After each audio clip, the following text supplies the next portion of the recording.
Olá, hoje vamos falar sobre ondas estacionárias, que é o fenômeno resultante da combinação da reflexão e da interferência que já foi visto no estudo das ondas. Quando duas ondas que possuem a mesma frequência, o mesmo comprimento de onda e a mesma amplitude, mas estão se propagando em sentidos contrários, elas se superpõem em um determinado meio, você vai observar a ocorrência da interferência e vai formar uma figura que a gente chama de onda estacionária.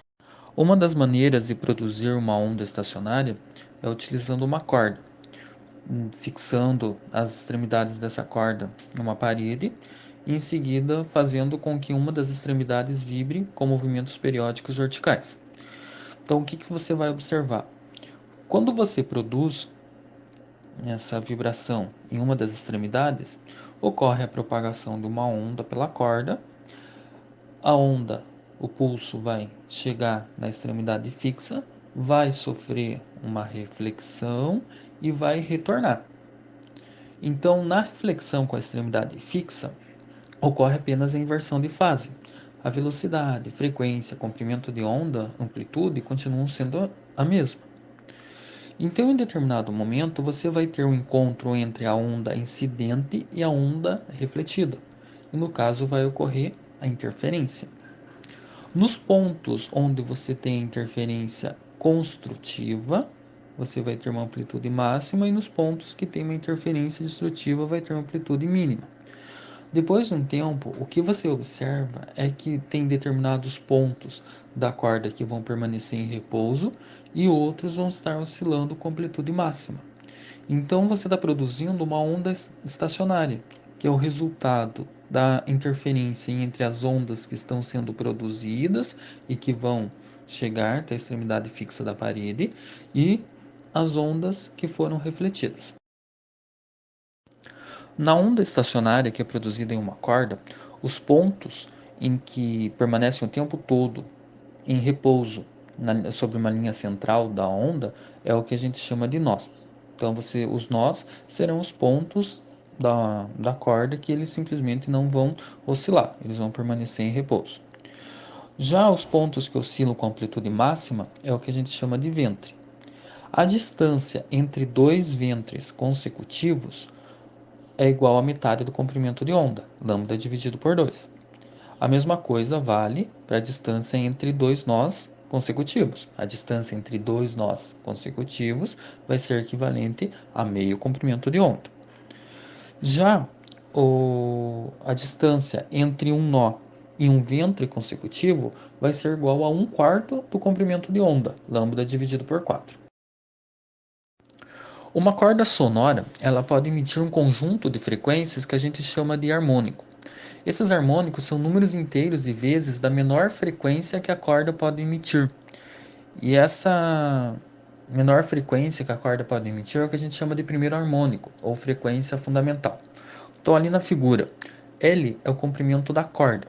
Se a gente observar, você tem meio comprimento de onda ali. E esse é o primeiro harmônico. Então, o comprimento de onda do primeiro harmônico vai ser igual a duas vezes o comprimento da corda, representado por L. A frequência de uma onda pode ser determinado como a velocidade de propagação dela dividido por seu comprimento de onda. Então, a frequência do primeiro harmônico vai ser igual à velocidade de propagação dividido pelo comprimento de onda do primeiro harmônico. Como o comprimento de onda do primeiro harmônico é igual a 2L, você vai ter que a frequência é igual à velocidade dividido por 2L. No primeiro harmônico, você pode observar que você tem dois nós, estão nas duas extremidades, e você tem um ventre. No segundo harmônico, o comprimento da corda é igual a duas metades do comprimento de onda. Então, você vai ter que o comprimento de onda do segundo harmônico vai ser igual ao comprimento da corda, L. A frequência do segundo harmônico vai ser igual à velocidade dividido por L. No segundo harmônico, você tem três nós e dois ventres. Já no terceiro harmônico, vocês observem que tem quatro nós e três ventres. Então, o comprimento de onda do terceiro harmônico vai ser duas vezes o comprimento da corda dividido por 3. e a frequência do terceiro harmônico vai ser 3 vezes a velocidade de propagação dividido por 2 vezes o comprimento da corda. O que podemos concluir é que o número de ventres é igual ao número do harmônico emitido pela corda. Então, o primeiro harmônico você vai ter um ventre, o segundo harmônico você vai ter 2 ventres, o terceiro harmônico você vai ter 3 ventres, o quarto harmônico 4 ventres e assim sucessivamente. Então, a gente pode chegar nas duas equações gerais para o comprimento de onda e para a frequência dos harmônicos produzidos em uma corda. Então, o comprimento de onda do harmônico vai ser igual a 2 vezes o comprimento da corda dividido por n, onde n é um número inteiro e diferente de zero.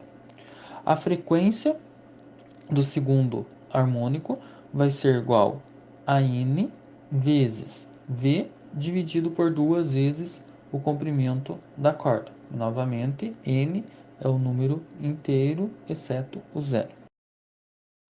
O ar ou gás que está contido dentro de um tubo, ele pode vibrar com frequências sonoras. E este é o princípio que constitui o funcionamento de instrumentos musicais, como a flauta e a corneta. Eles são construídos basicamente por tubos sonoros. Nós podemos ter dois tipos de tubos, os tubos abertos e os tubos fechados. Então, os tubos abertos são aqueles que têm as duas extremidades abertas. Uma das extremidades a gente chama de embocadura, que é onde vai ser emitido o som, e os tubos fechados, que são os que têm uma das extremidades abertas e a outra fechada. A extremidade aberta a gente chama de embocadura e a outra extremidade é fechada. Então, você pode ter os tubos abertos ou os tubos fechados. No primeiro harmônico, ou som fundamental em um tubo aberto, você vai ter 2/4 do comprimento de onda.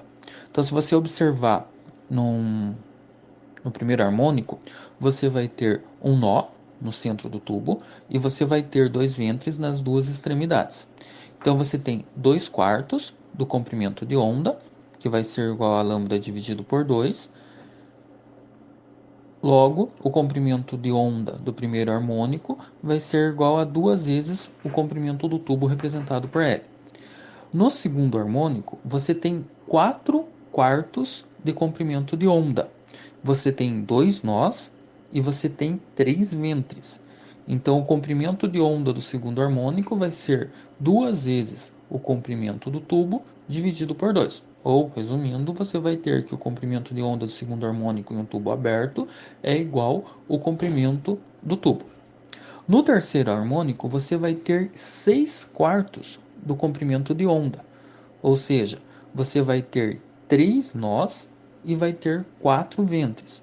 Então, o comprimento de onda do terceiro harmônico é igual a 2 vezes o comprimento do tubo dividido por 3. O número do harmônico n está vinculado à relação entre o comprimento do tubo e o comprimento de onda. Então, L, que é o comprimento do tubo, é igual a n, que é o número do harmônico, vezes lambda dividido por 2. Da equação da velocidade da onda, a gente tem que lambda é igual a velocidade dividido pela frequência. Substituindo na equação, a gente tem que L, o comprimento do tubo, é igual ao número do harmônico vezes a velocidade dividido por 2f, ou que a frequência é igual a n vezes a velocidade dividido por 2 vezes o comprimento do tubo. Generalizando, o número de nós é igual ao número do harmônico emitido pelo tubo.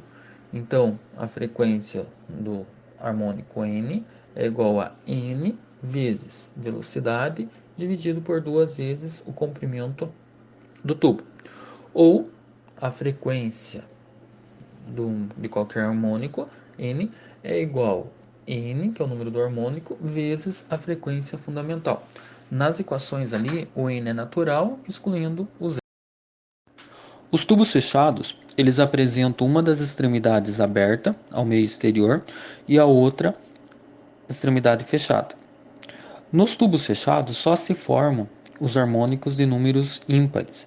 Então você vai ter o primeiro harmônico, o terceiro harmônico, o quinto harmônico. Então nos tubos fechados não se formam os harmônicos de números pares. No primeiro harmônico, o comprimento do tubo ele vai ser igual a 1/4 do comprimento de onda. Então, o comprimento de onda do primeiro harmônico vai ser igual a 4 vezes o comprimento do tubo. O terceiro harmônico, você vai ter 3 quartos do comprimento de onda. Então, o comprimento do tubo no terceiro harmônico, ele é igual a 3 quartos do comprimento de onda. Então, o comprimento de onda do terceiro harmônico vai ser 4 vezes o comprimento do tubo dividido por 3. No quinto harmônico, o comprimento do tubo ele vai ser igual a 5 quartos do comprimento de onda. Então, o comprimento de onda do quinto harmônico vai ser igual a 4 vezes o comprimento do tubo dividido por 5. Nos tubos fechados, o número do harmônico está vinculado à relação entre o comprimento do tubo e o comprimento da onda. Então, o comprimento do tubo L vai ser igual ao número do harmônico vezes o comprimento de onda dividido por 4. Nessa equação, N é o número natural e ímpar. Da equação da velocidade de onda, a gente tem que o comprimento de onda lambda é igual à velocidade dividido pela frequência. Então a gente chega na equação que a frequência do harmônico é igual ao número do harmônico vezes a velocidade dividido por 4L. Lembrando que o n é um número natural e ímpar. Então, de maneira geral, o número de quartos de onda é igual ao número do harmônico emitido pelo tubo fechado. Então, a frequência de qualquer harmônico, n, vai ser igual ao número do harmônico, velocidade, dividido por 4L. Ou que a frequência de qualquer harmônico é igual ao número do harmônico vezes a frequência do primeiro harmônico. Lembrando que n é um número natural ímpar.